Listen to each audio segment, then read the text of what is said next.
بسم الله الرحمن الرحيم قل هل ننبئكم بالأخسرين أعمالا الذين ضل سعيهم في الحياة الدنيا وهم يحسبون أنهم يحسنون صنعا وقال النبي صلى الله عليه وسلم رب عمل صغير تعظمه النية رب عمل كبير تصغره النية أو كما قال عليه الصلاة والسلام اللهم صل على محمد وعلى آل محمد كما صليت على إبراهيم وعلى آل إبراهيم إنك حميد مجيد اللهم بارك على محمد وعلى آل محمد كما باركت على إبراهيم وعلى آل إبراهيم إنك حميد مجيد হযরত শেখ মোহাম্মদ মুকিম শাহ রহমতুল্লাহ আলাইহির এবং তার বংশধরের এবং গোটা মুসলিম উম্মার মাগফিরাত কামনায় আয়োজিত মহতি পঞ্চম বার্ষিক তাফসিরুল কোরআন মাহফিলের মোহতারাম সদর মোহতারাম সভাপতি উপস্থিত হযরত বুজুর্গ উলামায়ে কেরাম সম্মুখপানে সমবেত দিন প্রিয় ইসলাম প্রিয় দিনদার ইমানদার মুমিন মুসলমান ভাইয়েরা, পর্দার আড়াল থেকে আলোচনায় শামিল মা বোনেরা, বিকাল থেকে শুরু করে এ পর্যন্ত হযরত উলামায়ে কেরামের জবান থেকে একের পর এক আপনারা গুরুত্বপূর্ণ নসিহত শ্রবণ করে এসেছেন। একেবারে মাহফিলের শেষ প্রান্তে আমি আপনাদের সামনে বসে গেছি। কিছু সময়ের মধ্যেই পঞ্চম বার্ষিক মাহফিলের আখিরি মোনাজাত হয়ে যাবে। একেবারে মোনাজাতের সামান্য পূর্বে আমি আপনাদের সামনে বসে বরকতের নিয়তে আল্লাহর কালামের সূরাতুল কাহফ থেকে 103 এবং 104 নম্বর আয়াত আপনাদের সামনে তিলাওয়াত করেছি। নবী পাকের হাদিস আপনাদের সামনে পেশ করেছি। খুব সংক্ষেপে কিছু কথা। আল্লাহর কালামে 114টা সূরা আছে, কিন্তু 114 সূরার ভেতরে সব সূরা বেশি তেলাওয়াত হয় না। খুব বেশি তিলাওয়াত হয় এমন কিছু সূরা কোরআনে কারিমে আছে। ছোট সূরার মধ্যেও সূরা কাউসার সর্বকনিষ্ঠ, কিন্তু সূরাতুল ইখলাস সর্বাধিক পঠিত তিলাওয়াতকৃত। সূরা মুলকের মতো অনেক সূরা আছে, কিন্তু সূরা মুলক অধিক তিলাওয়াতকৃত। সূরাতুল ওয়াকিআর বরাবর সূরা কোরআনে কারিমে অনেক আছে, কিন্তু সূরাতুল ওয়াকিআ প্রতিদিন মুমিনদের ঘরে ঘরে তেলাওয়াত হয়। সূরা ইয়াসিন বড় সূরার ভেতরে অন্যতম একটা সূরা, এটা অধিক তিলাওয়াত হয়। প্রতিদিন সকালবেলায় মুমিন নরনারীরা কোরআনে কারীমের এই গুরুত্বপূর্ণ সূরার তিলাওয়াত করে। সূরা কাহফ ওইরকম তিলাওয়াতকৃত একটি সূরা, যেটা সাপ্তাহিক তিলাওয়াতের আমল আছে।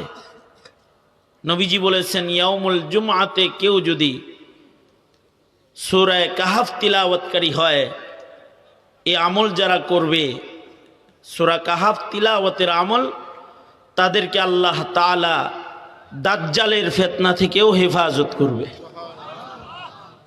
এই কারণে এই সূরার তিলাওয়াত বেশি হয়।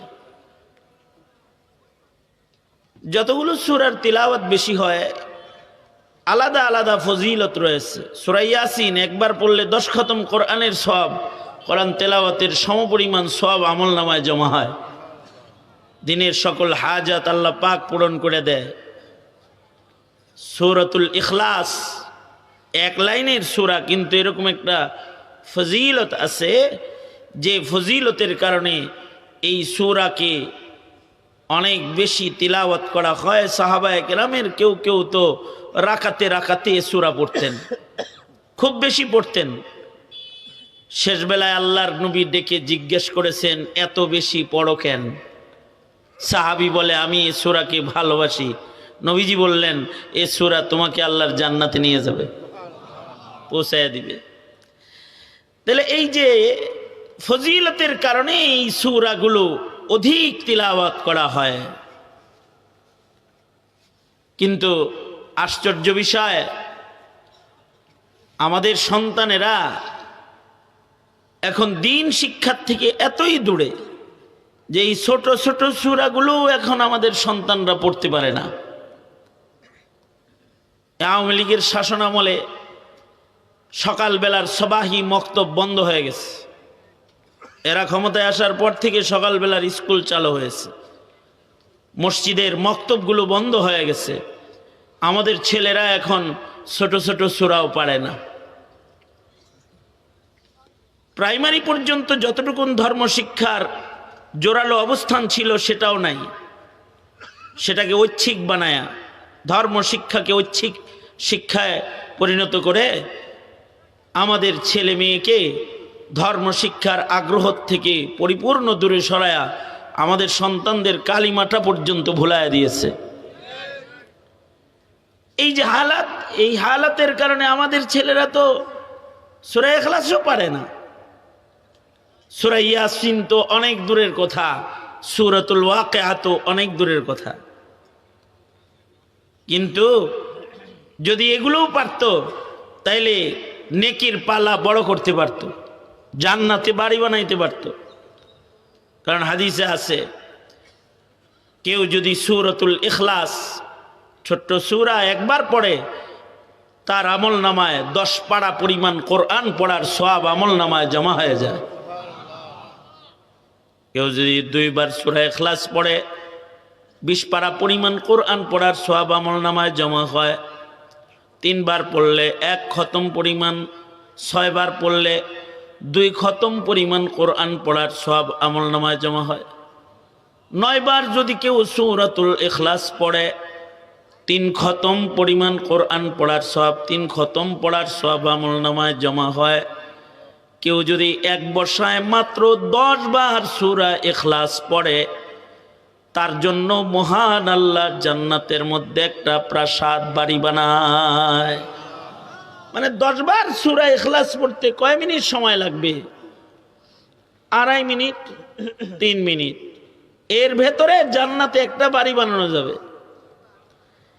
জান্নাতের বাড়ি বানানো সহজ, কিন্তু দুনিয়ার বাড়ি ঘর বানাইতে কত কঠিন। চুরি চামারি করে তারপরে বাড়ি ঘর করে। বিদেশে বাড়ি বানাইতে জনতার টাকা লুণ্ঠন করে বিদেশে বাড়ি বানাইতে হয়, তাই না? তাও এই বাড়িতে যাওয়ার কায়দা নাই, জেলখানায় বয়ে রয়েছে। জান্নাতের বাড়ি যেটা, জান্নাতের বাড়ি নিশ্চিত, এটা যে বানাবে জান্নাতে বাড়ি সেই ভোগ করবে। দুনিয়ার বাড়ি বাবায় বানায়, সন্তান ভোগ করে, পার্টনারে ভোগ করে, অথবা অন্যরা ভোগ করে যায়। বানায় একজন, ভোগ করে আর একজন। জান্নাতে যদি কোনো বাড়ি ঘর বানায় তাহলে কে ভোগ করবে? আর একজন করবে না, যে বানাবে সে ভোগ করবে। তাহলে জান্নাতের বাড়ি বানানো উচিত কি উচিত না? তো উচিত যদি হয় তাহলে এই আমলটা করবেন তো ইনশাআল্লাহ। এই সারা রাত মধ্যরাত পর্যন্ত বয়ান শুনলেন, তো এই আমলটার ওয়াদা করে বাড়ি যান। প্রতিদিন ইনশাআল্লাহ সূরা ইখলাসের তেলাওয়াত করব ইনশাআল্লাহ। জোরে বলেন ইনশাআল্লাহ। যদি সূরা ইখলাস বেশি কেউ পড়ে তাহলে সে আল্লাহর কাছে প্রিয় হয়ে যাবে, ফেরেশতার কাছেও প্রিয় হয়ে যাবে, ফেরেশতারাও তাকে চিনবে। আল্লাহর রাসূল সাল্লাল্লাহু আলাইহি ওয়াসাল্লাম একদিন এরকম পাশাপাশি বসে রয়েছেন হযরত জিবরাইলের সাথে। আমি যেমন আমার শালার লগে বসে রয়েছি, ছোট ভাইয়ের লগে। শালা কওয়াটা ঠিক না, এটা গালি গালি লাগে, হ্যাঁ ছোট ভাই। আমাদের যে একটা কাছাকাছি অবস্থান, অথবা এই যে হুজুরের সাথে যেমন পাশাপাশি বসে রয়েছি, হযরত জিবরাইল এরকম নবীজির পাশাপাশি বসে রয়েছেন। সামনে দিয়ে ওইরকম রাস্তা, মনে করেন এইরকম রাস্তা দিয়ে হযরত আবু যর গিফারি যাইতেছে। হযরত জিবরাইল বলে, নবীজি ওই যে মুখ ঢাইকা যায় যে আবু যর, হ্যাঁ আপনি তারে চিনেন?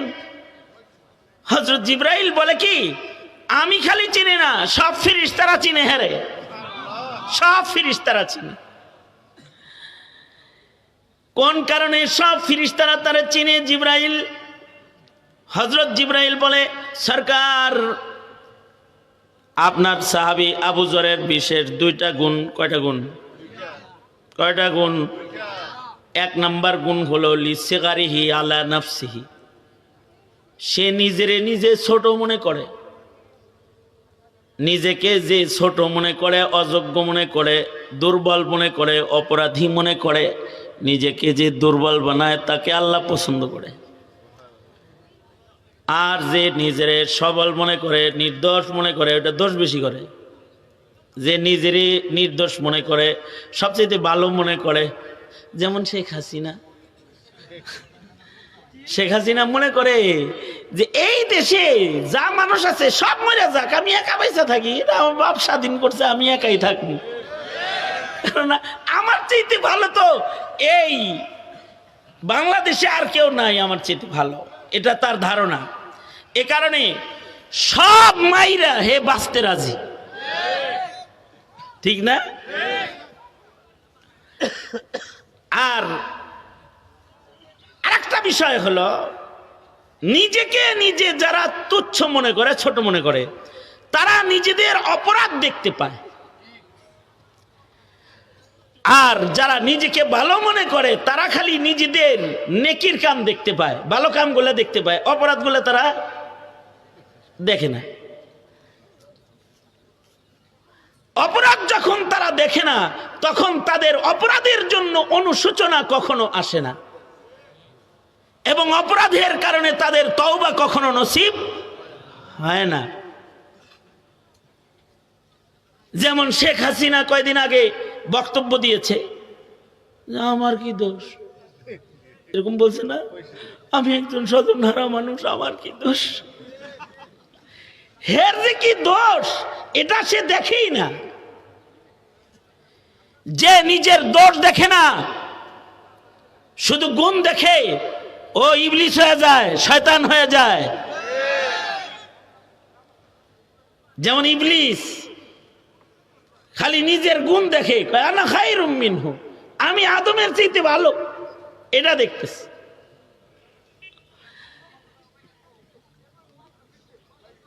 শেখ হাসিনাকে আমরা বলবো, বুবু দোষ আপনার দেখার দরকার নেই, আমরা দেখে রাখছি অনেকদিন।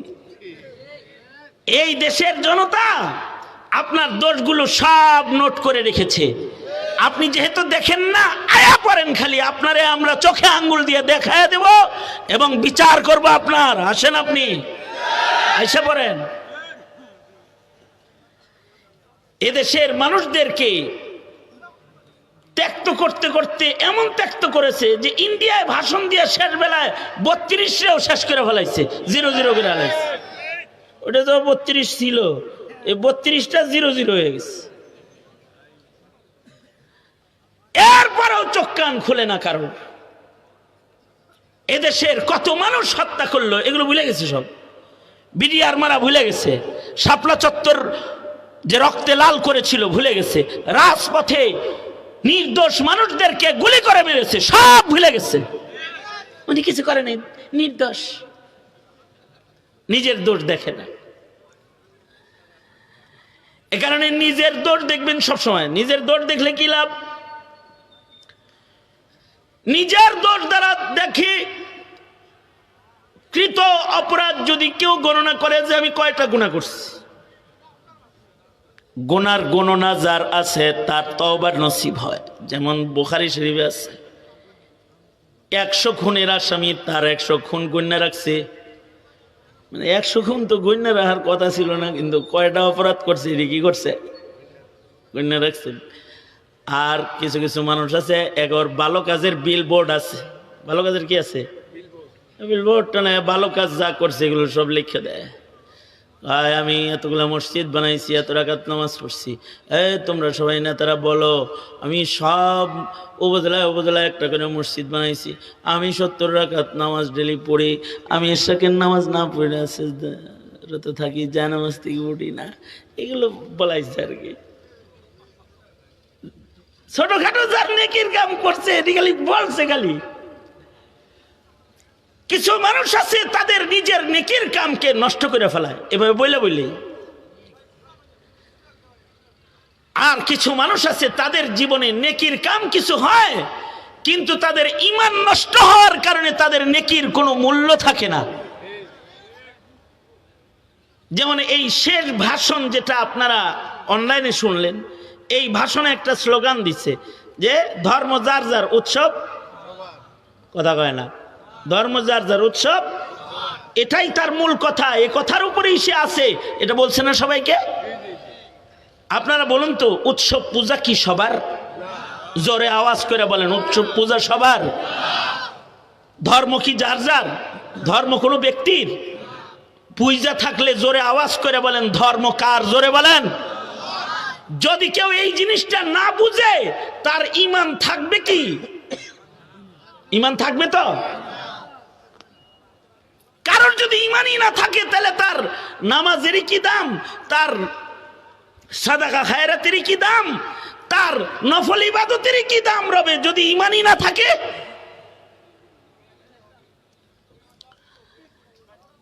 তাইলে একটা বিষয়, সেটা হলো অপরাধ চিনা, অপরাধ করে অপরাধ স্বীকার করা, অপরাধ গুনাহ। তাহলে কি হবে?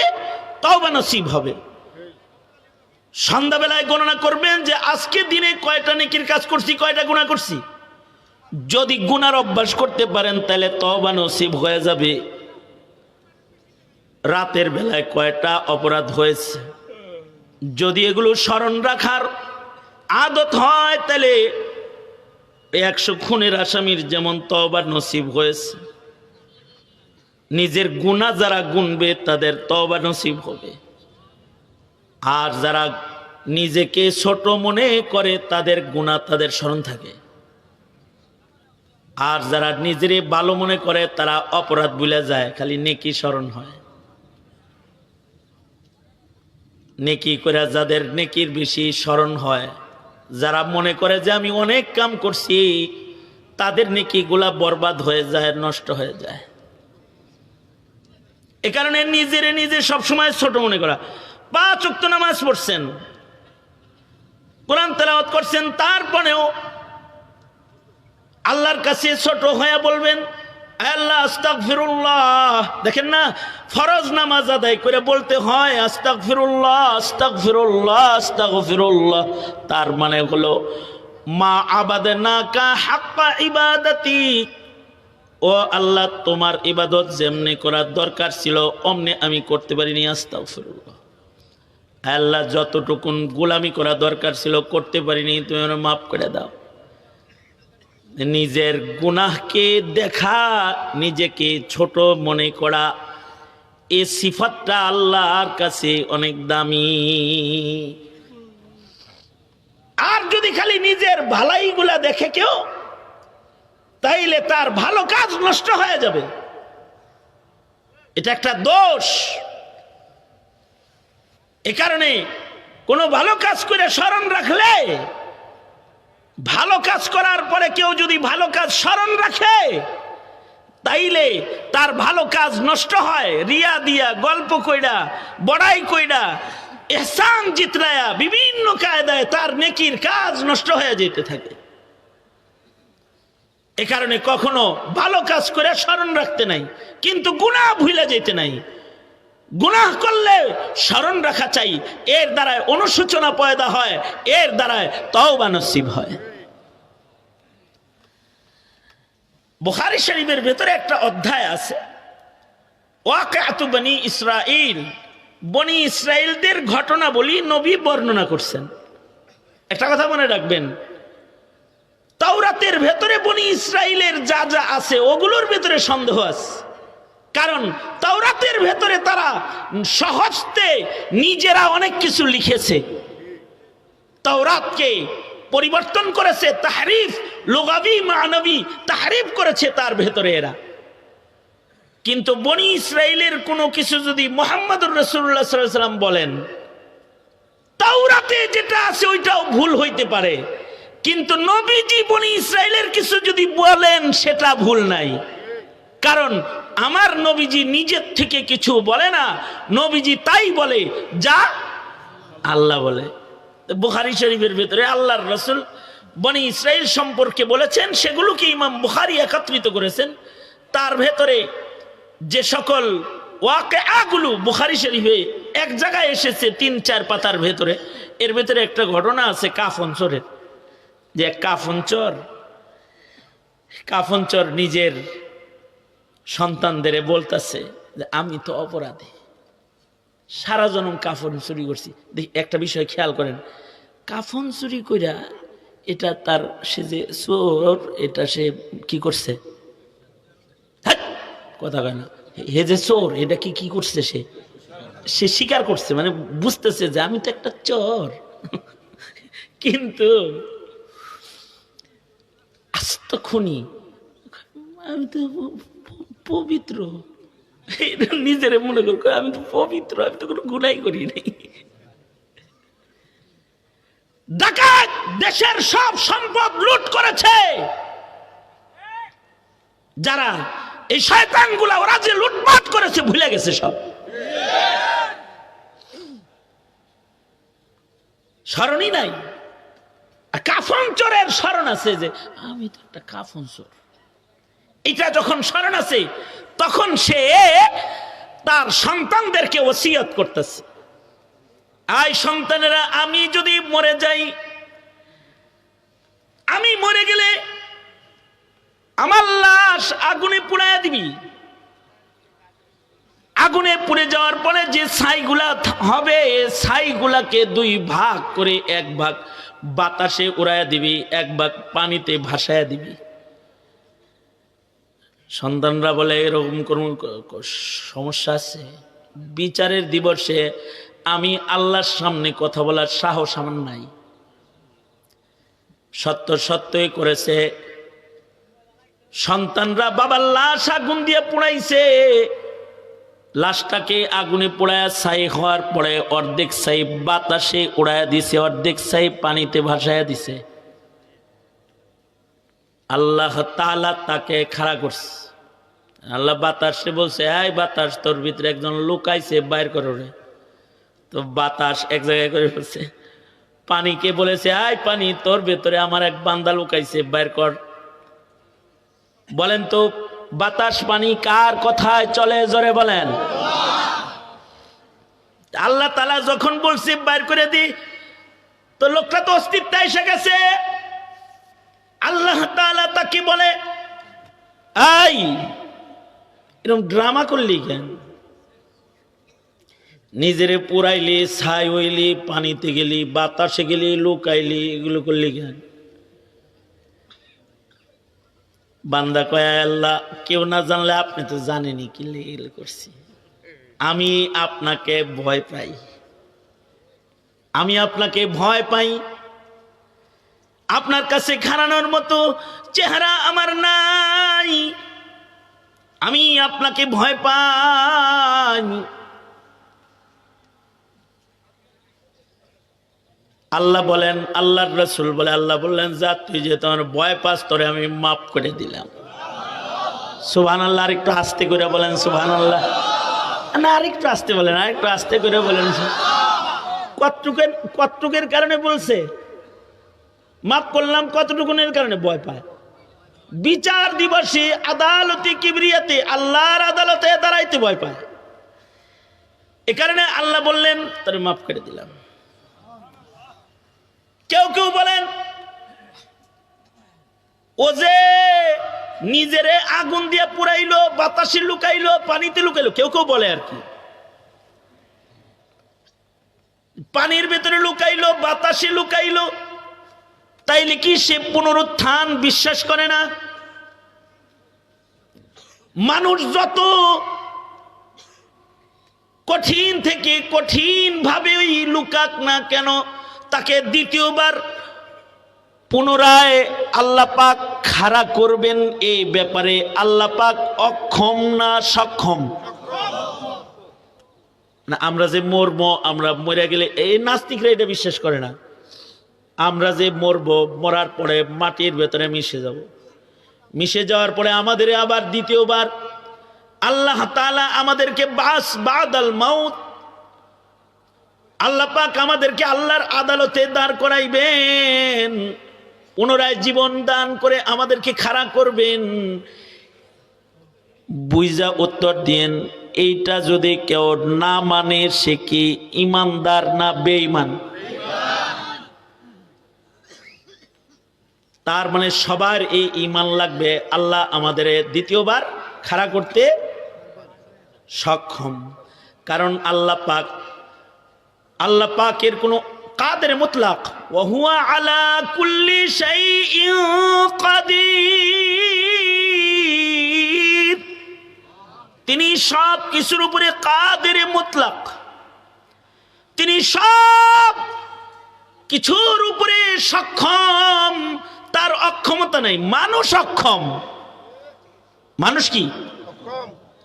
আপনি আমি অক্ষম, শেখ হাসিনা অক্ষম, ডক্টর ইউনূস অক্ষম, সেনাপ্রধান অক্ষম, পুলিশ প্রধান অক্ষম, আমেরিকার প্রেসিডেন্ট জোরে বলেন, সবাই অক্ষম, আমরা সব অক্ষম। শেখ হাসিনা যদি সক্ষম হইতো তাহলে তো গণভবনে বয়ে থাকতো। সক্ষম না অক্ষম? পালাইছে, ইতিহাস নাই, ইতিহাস নাই, পালানির ইতিহাস নাই। এমন পালানোর ইতিহাস, রাজনৈতিক ইতিহাস পড়লে এমন পালানোর ইতিহাস পাওয়া যাবে না। এই অক্ষমতা না সক্ষমতা? এই অক্ষমতা না সক্ষমতা? অক্ষমতা। কত কিছু রান্না করছিল, কিচ্ছু খাইতে পারে নাই বেচারি, না খাইয়া চলে গেছে।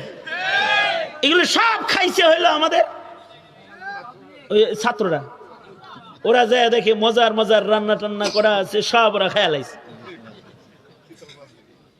কি বোয়াল মাছ, চিতল মাছ, এগুলোও দেখছেন আপনি? ওনারা খাইতে মনে চাইছিল।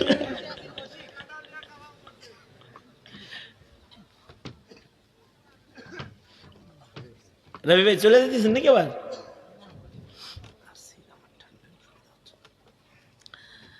এই দোয়া আপনার করতে হবে কিন্তু, ঠিক আছে রবি ভাই?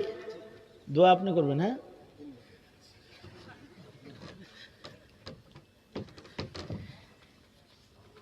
কত বড় অক্ষম যে পালাইছে। আমেরিকার প্রেসিডেন্টের নাম কি আপাতত? Donald Trump. ট্রাম্প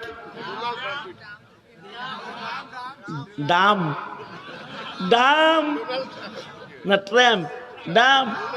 আচ্ছা যাই হোক, একটা কিছু হয়েছে যেটা আপনার কোনো হেডা তো স্যার পত্রিকা যেটা আসছে হেডা, যে কোনো একটা। এখন সে যদি কয় যে আমি আমেরিকার প্রেসিডেন্ট, আমি শুধু হাগু করব, মুতু করব না, বাথরুমে যায় যদি চিন্তা করে যে আমি খালি ওয়ান ডেলিভারি দিব, মানে শুধু হাগু করবো, মুতু করবো না, পারবো? সিপাত যদি ফালায়, যদি রশি দিয়ে সামনে মাথাত বাইন দেওয়া রাখে, তাও এক হাত ফোঁটা বাইরে হয়েই যাইব। এতটুকুন সক্ষমতা ট্রাম্পেরও নাই যে একটা সিদ্রিকে কন্ট্রোল করতে পারে, এতটুকুন সক্ষমতা নাই। কিন্তু ये सूरज चांद तारे और जमीन आसमां सारे ये सूरज चांद तारे और जमीन आसमां सारे है सरगरम अमल पे हम उसी की जीर निगरानी। এই যা কিছু আছে সব কিছু একজন সক্ষমতার সাথে কন্ট্রোল করছেন, তিনি কে? জোরে আওয়াজ করে বলেন। আল্লাহর কি অক্ষমতা আছে? আমাকে তাহলে মরলে বাইর করবো কি করব না? তো এখন এই কাফন চুরাই যে কয় আমার পুরা আলাও, তার মানে কি সে কি এটা বিশ্বাস করে না? করে করে।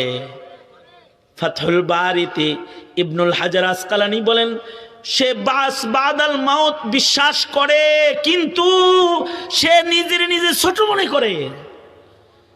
সে নিজের নিজে ছোট মনে করে আর চিন্তা করে, হায় হায়, যে আল্লাহ ট্রাম্পের বিচার করব, যে আল্লাহ বুশের বিচার করব, যে আল্লাহ শেখ হাসিনার বিচার করব, ওই আল্লাহ আমার জন্য এত পেরেশান হবো না, আমার লিগে আমি একটু পালাই গিয়া, আমার এমনি ছাইরা দিব। আমি তো ছোট মানুষ, একটা সাধারণ কাফনচর। এই যে নিজেকে নিজে ছোট মনে করছে, নিজের অপরাধ বুঝছে, এই দুই বুঝের কারণে মহান আল্লাহ তাকে উঁচু করে ধরছে। তারে আগেই বাইর করে কয় এত পালায় থাকুন লাগবে না, তোরে মাফ করে দিছি, তুই আমার ভয় পাইছিস, মাফ করে দিছি। আল্লাহু আকবার জোরে করে বলেন। তাহলে আজ থেকে নিজেরে বড় মনে করবেন না, ছোট মনে করবেন? আমরা সবাই নিজেরে ছোট মনে করবো ইনশাআল্লাহ। বলেন জোরে বলেন। আবু যার গিফারির একটা গুণ, নিজেকে নিজে ছোট মনে করে। আর আরেকটা গুণ হলো বেশি বেশি সূরা ইখলাস পড়ে। এই কারণে তার আমলনামায় এত খতমের সওয়াব আছে যা কারোর আমলনামায় নাই। সন্তানকে এই সূরাগুলা মুখস্থ করাইবেন ইনশাআল্লাহ। বলেন আমি তো আপনাদেরকে এইটাও ওয়াদা করাইতে চাই আজকে, যে শুধু সূরা ইখলাস না, আপনার ছেলে যেন সূরা কাহাফ পড়তে পারে এইরকম যোগ্য কোরআন পড়নেওয়ালা আপনি আপনার সন্তানকে বানাবেন। কারণ হলো দিন যাইতেছে, ফিতনা কি বাড়তেছে না কমতেছে? আল্লাহর রাসূল আমরা যেন ফিতনায় না পড়ি, এ কারণে সূরা কাহাফের তিলাওয়াতকে আমল হিসেবে দিয়ে গেছেন। এই সূরা কাহাফের তিলাওয়াত কইরো, তুমি দাজ্জালের ফিতনা থেকেও বাঁচবা। আমাদের বুজুর্গরা বলেন ডেইলি সূরা কাহাফ পড়ো, তাহলে সব ফিতনার থেকে আল্লাহ তোমাকে বাঁচায় রাখবো। কারণ সব ফিতনা তো চেনা যায় না। যেমন সাদিয়ানি ফিতনা, এটা চেনা যায় না। দেখেন আল্লাহর রসুল কত সূক্ষ্মভাবে দোয়া শিখাইছে। আমার সাথে এই এখন তো সিন্নি খাইবেন, সিন্নি খাওয়ার আগে আমার সাথে একটা সুন্দর করে দোয়াটা পড়েন। বলেন আল্লাহুম্মা, জোরে আওয়াজ করে বলেন আল্লাহুম্মা ইন্না ইন্না নাউযু বিকা মিনাল ফিতান মা যহারা মিনহা ওয়া মা বাতান। দেখেন আল্লাহর রাসূল কেমন সুন্দর দোয়া শিখেছে। আল্লাহর রাসূল কয় দোয়া করো আল্লাহর কাছে, ওগো আল্লাহ, যেই ফিতনা চেনা যায়, যেই ফিতনা বোঝা যায়, যে ফিতনা বোঝা যায় না, এই সব ফিতনার থেকে তুমি আমারে বাঁচাও। আরে সাহাবীদের যুগে তো খারিজি ফিতনাকে চেনা যাইতো না যে এটা ফিতনা। কারণ কপালে সেজদার দাগ, মাথায় পাগড়ি, তাহাজ্জুদ পড়ে, তাকবীরে উলার নামাজ পড়ে। বুজুর্গ মানুষ তসবিহ পইরা ঘুরে, হালাল খায়, হারাম কামাই করে না, হালাল টাকা কামাই করে। কিন্তু হযরত আলী রেজা আমার হালাইছে। অথচ হযরত আলীকে মুহাব্বত করা ঈমান। একে তো চতুর্থ খলিফা, আবার নবীর হাতের পয়লা মুসলমান যুবকদের ভিতরে, আবার কাতেবে ওহী। আবার নবী বলে আমি ইলমের শহর, আলিউন বাবুহা, আলী হলো দরজা। আবার ফাতেমার স্বামী, নবীজি চাদরের ভিতরে সবাইরে ঢুকাইছে। আলী আছে, ফাতেমা আছে চাদরের ভিতরে, হাসান আছে, হুসাইন আছে। এমনি ধইরা কয় এই যে আলী, হাসান, হুসাইন, ফাতেমা আমার আল। ওরা আমার বংশধর। ওগরে যারা ভালোবাসলো তারা আমারে ভালোবাসলো, ওগরে যারা কষ্ট দিল তারা আমারে কষ্ট দিল, ওগর যারা ক্ষতি করলো তারা আমার ক্ষতি করলো। এটা আমার আলকে যারা ভালোবাসলো তারা আমারে ভালোবাসলো। নবীজি বলে তার মানে হযরত আলীকে কষ্ট দেওয়া মানে কারে কষ্ট দেওয়া? নবীজিকে কষ্ট দেওয়া। হযরত আলীর ঘরে আছেন ফাতিমাতুজ জাহরা। ফাতিমা আর আলীর মুহাব্বত পাহারাদারি করত স্বয়ং মুহাম্মদুর রাসূলুল্লাহ সাল্লাল্লাহু আলাইহি ওয়াসাল্লাম নিজে। সব সময় খেয়াল রাখতো স্বামী স্ত্রীর ভিতরে কোনো রাগারাগি হয়নি। একদিন তো হযরত আলী রাগ করে যায় মসজিদের ভিতরে শুয়ে রয়েছে। হযরত আলী রাগ করে যায় মসজিদে শুয়ে রয়েছে, আর আল্লাহর নবী ফাতেমার সাথে একটু রাগারাগি হয়েছে, হযরত ফাতেমা তো জাহরার সাথে একটু রাগারাগি হয়েছে, আর হযরত আলী যায় মসজিদে মাটির ভিতরে শুয়ে রয়েছে। তো আল্লাহর রাসূল সাল্লাল্লাহু আলাইহি ওয়াসাল্লাম মসজিদে যায় আল্লাহর নবী বলে, ইয়া আবা তুরাব, এই এই এই এই আমার লাগে কথা কয়, এই এই আমার লাগে কথা কয়, চিনোস আমারে?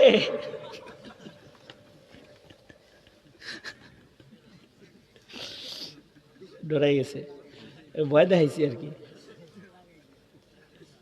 ভয় দেখাইছি না, ভিতরে থুক করতেছে না। এই আমার শেষ কথাটা ভালো করে শুনতে হইব, আমি ছেড়ে দেবো, তাড়াতাড়ি ছেড়ে দেবো, বয়ান শেষ করে দেবো, কারণ লম্বা বয়ান করার দরকার নেই। আর এমনি বলতেছি আর কি বয়ে বয়ে। হ্যাঁ ওই যে হে শুনে না বয়ান, মোবাইলে কথা কইতেছে আর কবি। হ্যাঁ দোনা তোমরা তোলেন তো কিরকম দেখা যায় দেখি। কি সুন্দর দেখা যায় গো।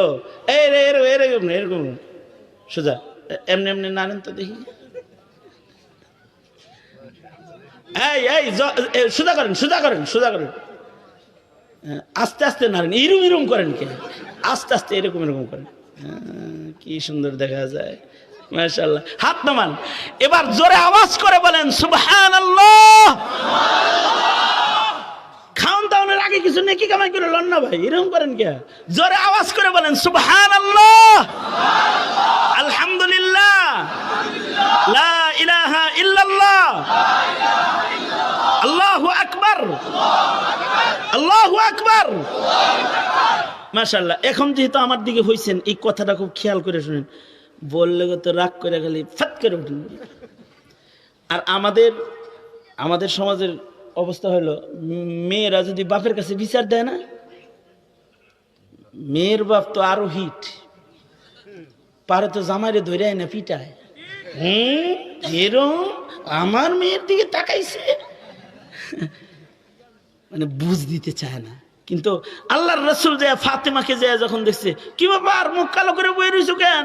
আলীর সাথে রাগাই হইছে। আলী কই? মসজিদে যায় শুয়ে রইছে মনে হয়। তো গেছে, যা দেখে মসজিদের ভিতরে হযরত আলী শুয়ে রইছে। এখনকার শ্বশুররা তো মেয়ের জামাইয়ের সাথে, যদি মেয়ের সাথে জামাইয়ের সাথে ঝগড়া রাখলে শ্বশুর একদিকে থাকে আর জামাই আর একদিকে থাকে, কিন্তু আল্লাহর রাসূল শ্বশুর কত সুন্দর আখলাক। আল্লাহর রাসূল মসজিদের ভিতরে যায় কয়, এই তোরে তোর শ্বশুর রবি বেটা, শিখা রাখ বেটা, বিয়ে করতি না? বিয়ে করবি না? জি আমি একটু আগে একজনকে কইছি, বিয়ে করবি কবে? কয় হুজুর আপনি একটা পাত্রী ঠিক করে দেন, বিয়েটা করে আলাই। ফাজলামি করতে আর জাগাবো না, আমি তাকে ঢাকায়, আমি তোমার এই বিশ্বনাথে পাত্রী ঠিক করে দেবো না, ফাজিল কোথাকার। এই যে হুজুর সাক্ষী, হুজুরের সামনে গেছে, আমি যাই বিয়ে করতে দেরি করতেছিস কে? তুই টাকা রাখবি কোথায়? বোর কাছে টাকা জমা রাখতে হয়। বউ হলো ব্যাংক, বউ কি বউ ব্যাংক, বাড়িতে থাইকে ব্যাংক, বিদেশ থেকে বউরে ব্যাংক বানায়, সব বাবার বাড়ি পাঠায় দিব বেটা, ঠিক না? এই দুঃখে কত জামাই আমার কাছে কান্দে, হুজুর আপনি বলছিলেন বউ ব্যাংক, টাকা পাঠাইছি সব লয়ে গেছে গা। তা আমি জিজ্ঞেস কই থেকে পাঠাইছো? কয় আমি দুবাই বয়ে বয়ে পাঠাইছি। আমি এর লেগেই তো নিচে বেটা, দুবাই বয়ে বয়ে বোর কাছে কেউ টাকা পাঠায়? তুই তো একটা মগা গ্রুপ অফ ইন্ডাস্ট্রিজ লিমিটেড।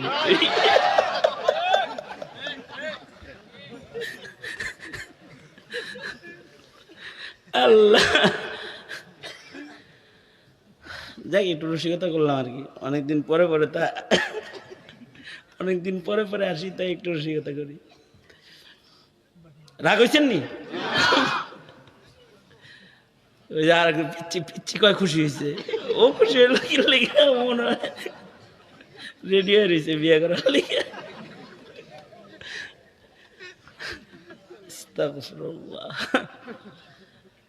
তা আল্লাহর রাসূল হযরত আলীর উপরে গরম হইতেছে না, হযরত আল্লাহর রাসূল হযরত আলীর যে ডাক দিতেছে কি বলে জানেন? যা বলতেন, হায় আলী, আমি নবী, আমার মেয়ের সাথে রাগ করছো, এটা একটা কাজ করছো, এরকম কিছু বলতেছে না। কিন্তু হযরত আলী মসজিদে যায় বলে, ইয়া আবা তুরাব। আবা তুরাব কিনলে, আবু তুরাব কিনলে বলছে যে মাটির ভিতরে শুয়ে রয়েছে আর মাটিগুলা হের গায়ে লেগে রয়েছে।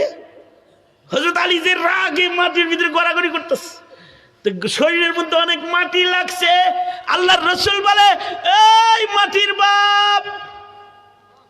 আল্লাহর রাসূল বলে, এই মাটির বাপ। হযরত আলী বলেন, আমার কুনিয়াতির নাম হলো আবুল হাসান, তার মানে ও হাসানের বাপ। কিন্তু নবী আমাকে আবা তুরাব, ইয়া আবা তুরাব, এই আবু তুরাব, আবু তুরাব বলে রাসূল আমারে ডাক দিয়া এক মুহূর্তের ভিতরে আমারে ঠান্ডা করে আলাইছে। আমার ভিতরের রাগ গুসসান সব নবীর এক ডাকে হারায় গেছে।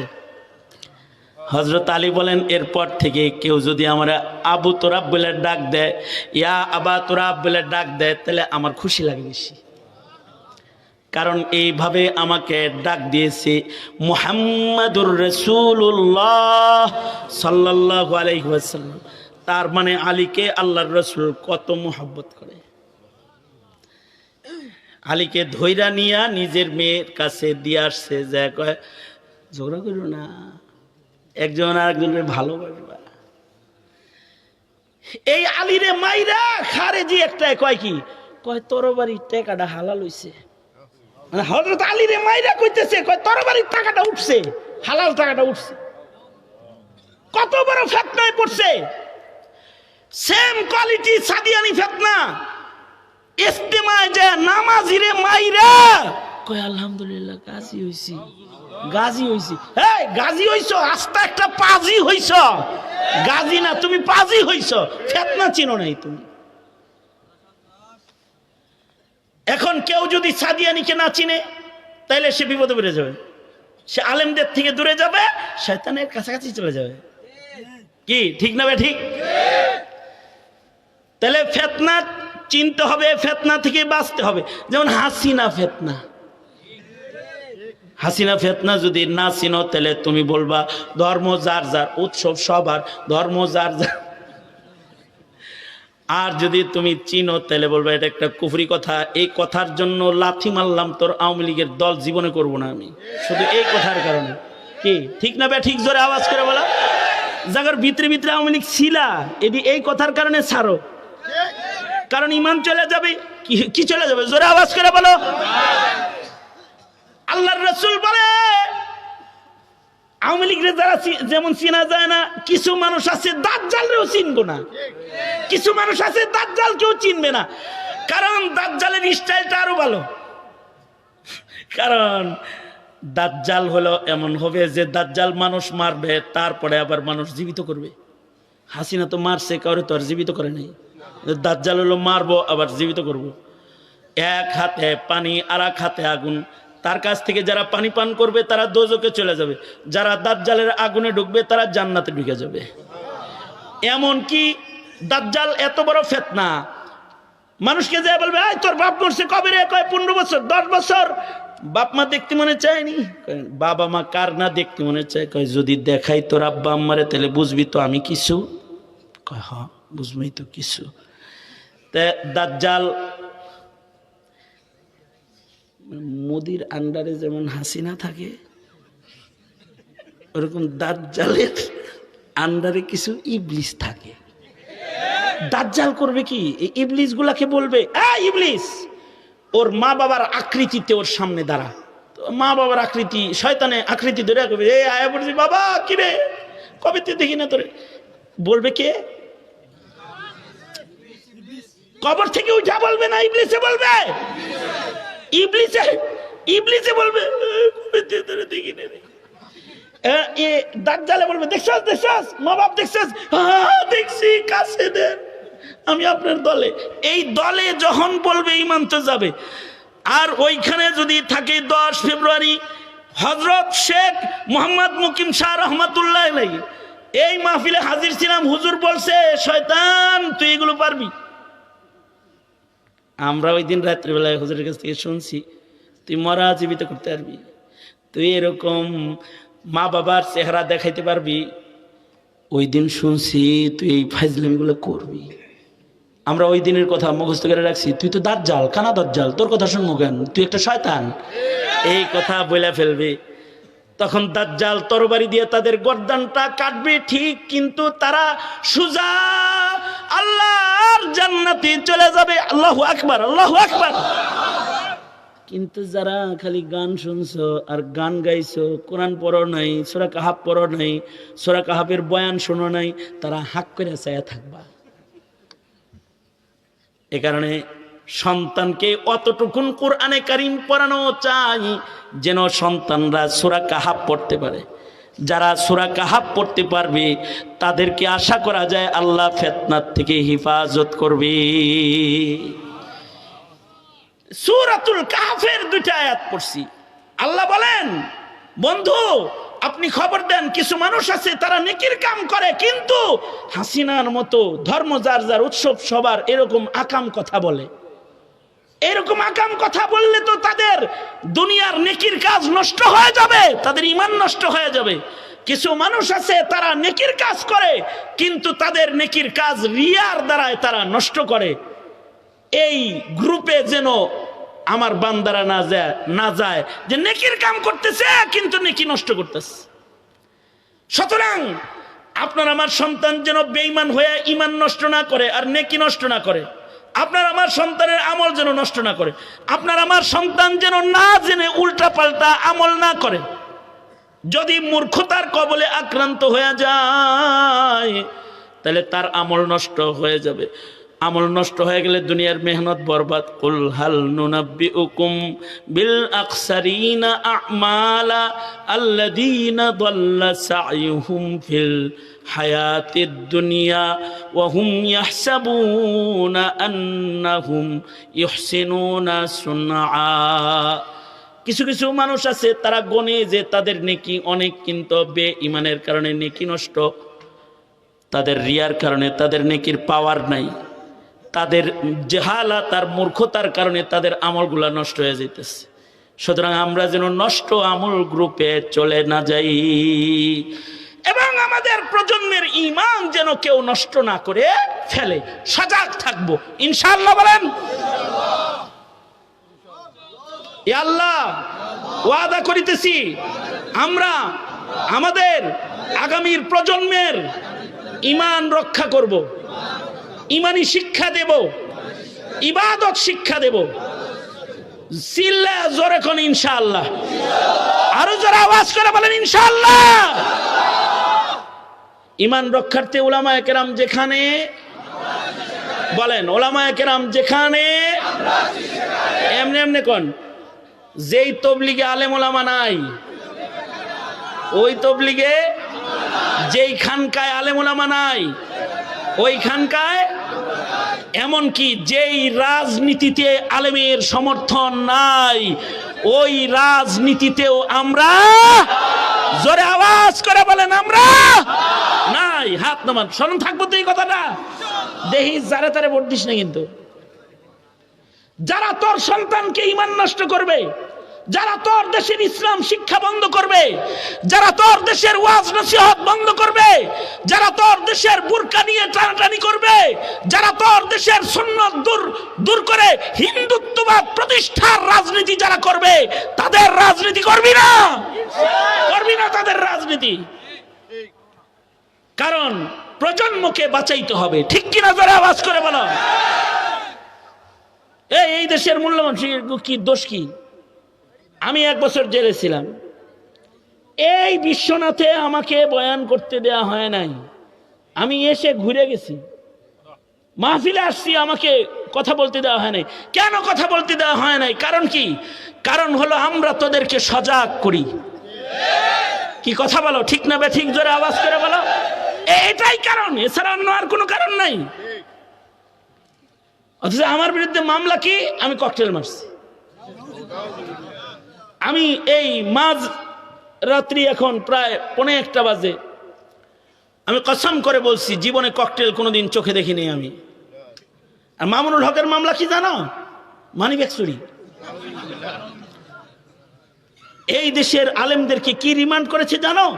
এখনো আদালতে যাও, দেখবা ছেলেরা যে হাজিরা দিতে আসে তাদের প্লাস দিয়া তাদের নখের চারিগুলো খুলে ফেলছে, প্লাস দিয়া টেনে টেনে খুলে ফেলছে। 4 মাস আমি নিজে এইভাবে ঘুমিয়েছি, বসে বসে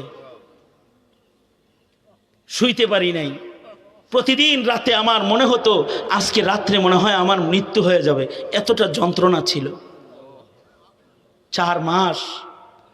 তোমরা মনে মনে ভাবো হুজুর শেখ হাসিনারে গাইলে, আওয়ামী লীগের গাইলে। হুজুর তো 22 সালে মারা গেছে, আওয়ামী লীগের হাতে একবার মরছে হুজুর। এ কারণে বলে আল্লাহ বাঁচায় রাখছে।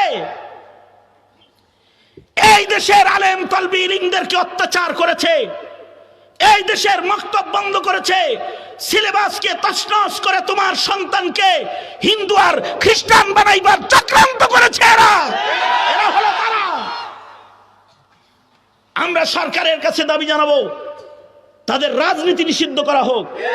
যারা এদেশের মুসলমানদের ঈমান নিয়ে ছিনিমিনি খেলে, ধর্মের দুশ্মন, ইসলামের দুশ্মন, মুসলমানের দুশ্মনদের এই মাটিতে কোন রাজনীতি করার অধিকার নাই, নাই কোনো অধিকার। হ্যাঁ, আল্লাহ তাআলা আমাদেরকে সতর্ক হওয়ার তৌফিক দান করেন। সজাগ থাকবা তো ইনশাআল্লাহ। মোহাম্মদ কোয়েস মিয়া ও গত বছর ছিল, এবছর নাই। ও গত বছর ছিল না, 2 বছর হয়ে গেছে নাই, বিদেশ খালি টাকা কামাইতেছে। আল্লাহ, যাই হোক, টাকা কামাই করলো, টাকাটা কাজে লাগাইতেছে, দিনই কাজ করে। তার বংশের লোকেরা এখানে আমাদের কি মধুমিয়া ভাই আছেন, উনি আসছিল গতবার, উনিও আসেনি, তার আগের বার আসছিল। হ্যাঁ, আচ্ছা ঠিক আছে, ওনার বংশের লোকজন আছে। মামা কই, চাচা কই? এই যে, তা এরা এই মাহফিলটা আয়োজন করে কালেকশন করার জন্য না, তো করে কিছু হক কথা আপনাদের কানে পৌঁছানোর জন্য। কথা বলেন ঠিক না বে ঠিক? যারা বলেন হক্কানি উলামায়ে কেরামদেরকে দাওয়াত দেয়। এই ধারা আগামীতেও অব্যাহত থাক। চান না আপনারা? চান না? ইনশাআল্লাহ আগামীতে আরো বৃহৎ আকারে এই মাহফিল তারা করবে, আপনারা সঙ্গ দিবেন। উলামায়ে কেরাম যেদিকে আছে আপনারা সেদিকে আছেন, মনে থাকবে তো ইনশাআল্লাহ? এই কোয়েস মেয়ের একটা রিং দেওয়া না। কোয়েস তো আমার সাথে বিদেশেও সফর করছে বহুতবার। আমি চায়না গেছি এক মাহফিলে, সেখানে ও আমার সাথে গেছে। বাহিরে আমার সাথে সফর করছে আরো কয়েক রাষ্ট্রে। তা আমি খুব মহব্বত করি, খুব যোগাযোগ রাখে। এই মাহফিলটা বাস্তবায়ন করার জন্য বারবার বলেছে, বারবার টেলিফোন করেছে যে দুলা ভাই আপনি অবশ্যই লম্বা সময় দিবেন, এবং আজকে আমি লম্বা সময় দিয়েছি। আমি আসছি তো এশার নামাজের পরপরই 9টার দিকে আসছি। আপনাদের হ্যাঁ কয়েস লাইনে আছো? হ্যাঁ, বেশি জোরে কিছু করে না, আস্তে করে সালাম আলকিটা দিয়ে দাও, যা কর আমি কয়ে দিছি। আসসালামু আলাইকুম রাহমাতুল্লাহি ওয়া বারাকাতুহু। আগামী বছরে কি এরকম অনলাইন সালাম দিবা তুমি? ইনশাআল্লাহ। আপনারা সবাই কেমন আছেন? হ্যাঁ, আগামী বছর আইবা তো? ওয়াদা দাও। ইনশাআল্লাহ আমার সাথীদেরকে নিয়ে আসবো। আপনারা আমাদের মেজবান, আমরা মেজবান, আপনারা আমাদের মেহমান। আমরা যথারীতি হয়তো সম্মান করতে পারতেছি না। হ্যাঁ ইনশাআল্লাহ, ইনশাআল্লাহ। আপনারা সবাই দোয়া করেন, আমার কাগজ ঠিক হয়ে গেলে ইনশাআল্লাহ বড় আকারে হবে। আগামী বছর বড় সারপ্রাইজ আছে, সারপ্রাইজ ইনশাআল্লাহ। আল্লাহ তাআলা কবুল করেন। ঠিক আছে, আমরা সবাই দোয়া করতেছি, তুমি দোয়া করো। জি, তা আমরা এদের জন্য দোয়া করি, আল্লাহ তাআলা এদের মেহনত কবুল করেন, এই গ্রামবাসী তথা আমাদের মরহুমদের ইসালে সওয়াবের নিয়তে একবার এই তবারকের জিম্মাদারিতে সিন্নির জিম্মাদারিতে কারা আছে আছেন? সিন্নিটা বিতরণ হবে হলো দোয়ার পরে, ঠিক আছে? দোয়ার পরে, দোয়ার মাঝখানে আবার ঢুকাই আলেন না, দোয়ার মাঝখানে আবার কাউকে ঢুকাইন না, দোয়াটা হয়ে যাক। একবার সূরা ফাতিহা, 3 বার সূরা ইখলাস সবাই পড়েন। আমাদের রফি বিন মনির সাহেব হুজুর, হ্যাঁ জি জি জি জি জি, একজন মহিলা দোয়া চাইছেন, আর একজন নাম বলছেন কি যেন ওনার, আব্দুল কাদের ভাইয়ের আম্মা হসপিটালে আছে, তার জন্য দোয়া। আর রোকন মিয়ার ছেলে দোয়া চাইছেন। আরো যারা অসুস্থ রোগী এলাকায় আছে তাদের সবাই আল্লাহ তাআলা সুস্থ করেন, আমিন বলেন। আমাদের মরহুমদের ইসালে সওয়াবের নিয়তে একবার সূরা ফাতিহা সবাই পড়েন, 3 বার সূরা ইখলাস। বিসমিল্লাহির রহমানির রহিম, আলহামদুলিল্লাহি রাব্বিল আলামিন, আর রহমানির রহিম, মালিক ইয়াউমিদ্দিন, ইয়াকা না'বুদু ওয়া ইয়াকা নাস্তাঈন, اهدنا الصراط المستقيم صراط الذين أنعمت عليهم غير المغضوب عليهم ولا الضالين آمين. بسم الله الرحمن الرحيم. قل هو الله أحد الله الصمد لم يلد ولم يولد ولم يكن له كفوا أحد. بسم الله الرحمن الرحيم. قل هو الله أحد الله الصمد لم يلد ولم يولد ولم يكن له كفوا أحد. بسم الله الرحمن الرحيم. قل هو الله أحد الله الصمد لم يلد ولم يولد ولم يكن له كفوا أحد. اللهم صل على سيدنا ومولانا محمد وعلى آله وأصحابه وبارك وسلم. صلى الله على سيدنا ومولانا محمد وعلى آله وأصحابه وبارك وسلم. صلى الله على سيدنا ومولانا محمد وعلى آله وأصحابه وبارك وسلم. শহীদুল ইসলাম, হ্যাঁ শহীদুল ইসলাম ইন্তেকাল করেছে, তার জন্য দোয়া। আর এই অত্যাচার অনাচারে আওয়ামী লীগের দুঃশাসন আমলে কত মানুষ মারা গেছে, আল্লাহ সবাই মাফ করে দেয়। আলহামদুলিল্লাহ রাব্বিল আলামিন, ওয়াসসালাতু ওয়াসসালামু আলা সাইয়্যিদিল মুরসালিন মুহাম্মাদ ওয়া আলা আলিহি ওয়া আসহাবিহি আজমাইন। ফেলিয়ে না দিও রে মাওলা, ফেলিয়ে না দিও, গুনাহ যত করেছি আমরা ক্ষমা তুমি করিও। বান্দা আছে বন্দিগি নাই, শেষ করেছি জিন্দেগি, আখিরাতের বিচার দিনে এ পাপীদের উপায় কি? রহমান রহিম নামে নিয়েছি আল্লাহ তোমায় মানিয়া, কেমন করে আমাদের তুমি জাহান্নামে ফেলিবা? মাফ করে দাও আল্লাহ, মাফ করে দাও, গুনাহ যত করেছি আমরা ক্ষমা তুমি দাও। রব্বুল আলামিন, মধ্যরাত পার হয়ে গেছে, তাফসীর মাহফিলে তোমার বান্দারা পঙ্গপালের মতো ছুটে এসেছে। ইয়া আল্লাহ, আখিরি মুনাজাতে সকলে মিলে 2টা হাত ভিক্ষুকের মতন বাড়ায় ধরেছি। রব্বুল আলামিন, যা কিছু আলোচনা উলামা হযরতরা করেছেন, তোমার বান্দারা উলামা হযরতদের কথাগুলো শুনেছে, আমল করার তৌফিক তুমি দান করো আল্লাহ। রব্বুল আলামিন, রমাদান অতি সন্নিকটে, দয়া মেহেরবানি করে রমাদানে পৌঁছায় দাও। ইয়া আল্লাহ, রমাদানের গোলামির প্রস্তুতি সকলকে নেয়ার তৌফিক দান করো আল্লাহ। ইয়া আল্লাহ, নিসফে শাবান লাইলাতুল বরাতের কদর করার তৌফিক দান করো। রব্বুল আলামিন, যারা আলোচনা নসিহত করেছেন, দোস্ত হাসান জামিল সাহেব, ইয়া আল্লাহ, অত্যন্ত স্নেহের ছোট ভাই মুফতি রফি বিন মুনির, রব্বুল আলামিন আরো অনেক উলামা হযরতরা কথা বলেছেন, নসিহা করেছেন। ইয়া আল্লাহ, সকলের নসিহতগুলো আমল করার তৌফিক দান করো আল্লাহ। ইয়া আল্লাহ, যত উলামা হযরতরা উপরে নিচে বসা সবাইকে নেক হায়াত দাও, নায়েবে নবীর দপ্তরে নাম উঠায় দাও। ইয়া আল্লাহ, বুড়াদের হযরত আবু বকর বানায় দাও রব্বুল আলামিন। পর্দার আড়ালের মা বোনদের হযরত ফাতেমা খাদিজা বানায় দাও। যারা এই মাহফিলের ইন্তজাম করে রব্বুল আলামিন, এই পরিবারকে তুমি বারাকাত জিন্দেগি দাও। ছোট ভাই কোয়েস মিয়াকে রিজকে হালালে বরকত দান করো রব্বুল আলামিন। দ্বীনের কাজ বেশি করার তৌফিক দান করো ইয়া আল্লাহ। এই মাহফিল যারা করে পরিবারের প্রত্যেকটা সদস্যকে কবুল মঞ্জুর করে নাও আয় রব্বুল আলামিন। আল্লাহ, দূরদারাজ থেকে যারা আসছে কদম কদম নেক দিয়ে তাদের বাড়ি ফিরা দাও আল্লাহ। জানি না কার মা নাই, কার বাবা নাই। ইয়া আল্লাহ, নিজের হাতে অনেকে নিজের মা কবরে রাখছে, অনেকে নিজের বাপ কবরে রেখেছে।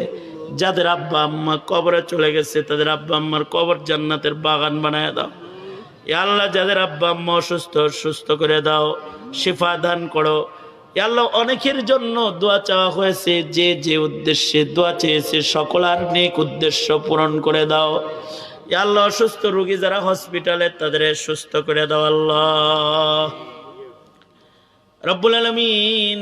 জানি না কোন দোকানের কাফন আমাদের জন্য রেডি হয়ে গেছে, কোন সবের বাস না জানি আমাদের জন্য পেয়ে গেছে। কখন জানি মসজিদের কোনার পালকি বাড়ির দুয়ারে দাঁড়ায় যায়। আল্লাহ, কবরের পালকি পাঠাইবার আগে কামিল মুমিনের দপ্তরের নাম উঠায়া দিও আল্লাহ রব্বুল আলামিন।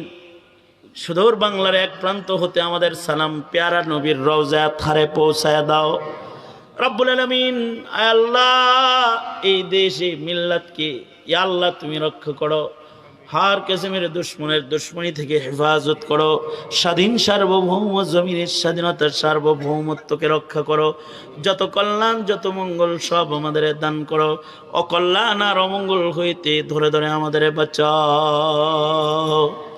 اللهم اجعل ثارنا على من ظلمنا وانصرنا على من عادانا ولا تجعل مصيبتنا في ديننا ولا تجعل الدنيا أكبر همنا ولا مبلغ علمنا ولا غاية رغبتنا ولا تسلط علينا من لا يرحمنا اللهم زدنا ولا تنقصنا وأكرمنا ولا تهنا وأعطنا ولا تحرمنا وآثرنا ولا تؤثر علينا وأرضنا وارض عنا يا كريم اللهم إنا نعوذ بك من الفتن ما ظهر منها وما بطن اللهم إنا نعوذ بك من إبليس وجنوده ومن الشيطان وشركه اللهم إنا نسألك الجنة ورزاك ونعوذ بك من النار